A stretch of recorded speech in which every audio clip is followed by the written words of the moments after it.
ನಮ್ಮಮ್ಮ ಇದು ಮೈಸೂರು ಸಿಲ್ಕ್ ಸಾರಿ 27 ವರ್ಷದ ಮುಂಚೆ ನನ್ನ ನಾಮಕರಣಕ್ಕೆ ಹಾಕೊಂಡಿದ್ರೆ ಇವತ್ತು ಸ್ಟೈಲ್ ಮಾಡೋಣಂತ ಈ ಕಲರ್ ಈಗ ಬ್ಯಾಕ್ ಟು ಟ್ರೆಂಡ್ ಬಂದೈತಿ. ನಮ್ಮಮ್ಮನ ಪ್ರೆಗ್ನೆಂಟ್ ಇದ್ದಾಗ ಡೆಲಿವರಿ ಆದಾಗೂ ಯಾರೂ ಖುಷಿರ್ಲಿಲ್ಲ. ಸೊ ನಮ್ಮಮ್ಮ ಒಬ್ಬರೇ ನಿಂತ್ಕೊಂಡು ನಾಮಕರಣ ಮಾಡ್ಬೇಕಾಗಿತ್ತು. ಜಸ್ಟ್ 3 months ಓಲ್ಡ್ ಇದ್ದೆ. ನಮ್ಮ ಅಮ್ಮನಿಂತ್ರ ಒಂದೇನು ನಾನು ಲೈಫ್ನಾಗ ಕಲ್ತೇನೆ ಅಂದ್ರೆ ವಿಕ್ಟಿಮ್ ಕಾರ್ಡ್ ಪೇ ಮಾಡ್ಲಾರ್ದ ನಮ್ಮ ಕಡೆ ಎಷ್ಟು ಆಗ್ತೈತೋ ಅಷ್ಟು ಬೆಸ್ಟ್ ಕೊಡ್ಬೇಕು.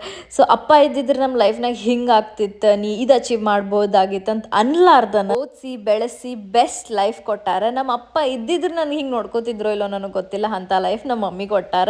ನನ್ನ ಸುತ್ತಮುತ್ತಲು ಎಲ್ಲರೂ ಡ್ಯಾಡಿ ಬಗ್ಗೆ ಮಾತಾಡಿದ್ರೆ ನಾನು ನಮ್ಮ ಮಮ್ಮಿ ಬಗ್ಗೆ ಮಾತಾಡ್ತಿದ್ದೆ.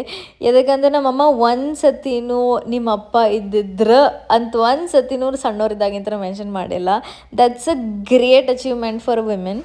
ಸೊ ಈ ಮೈಸೂರು ಸಿಲ್ಕ್ ಸಾರಿ ನನ್ನ ಸ್ಪೆಷಲ್ ಗಿಫ್ಟ್ ನಮ್ಮ ಅಮ್ಮನಿಂತ್ರ. This is my final look. Bindi ಒಂದು ಇಟ್ಕೊಂಡು ಬಿಡೋಣ ಅಂತ ಲುಕ್ ಕಂಪ್ಲೀಟ್ ಆಗ್ತೈತಿ. ಡಾರ್ಕ್ ಪಿಂಕ್ ಕಲರ್ ನನ್ನ ಬ್ಲೌಸಿಗೆ ಮ್ಯಾಚಿಂಗ್ ಮಾಡ್ಕೊಂಡು ಬಿಂದಿ ಹಾಕೋತೀನಿ.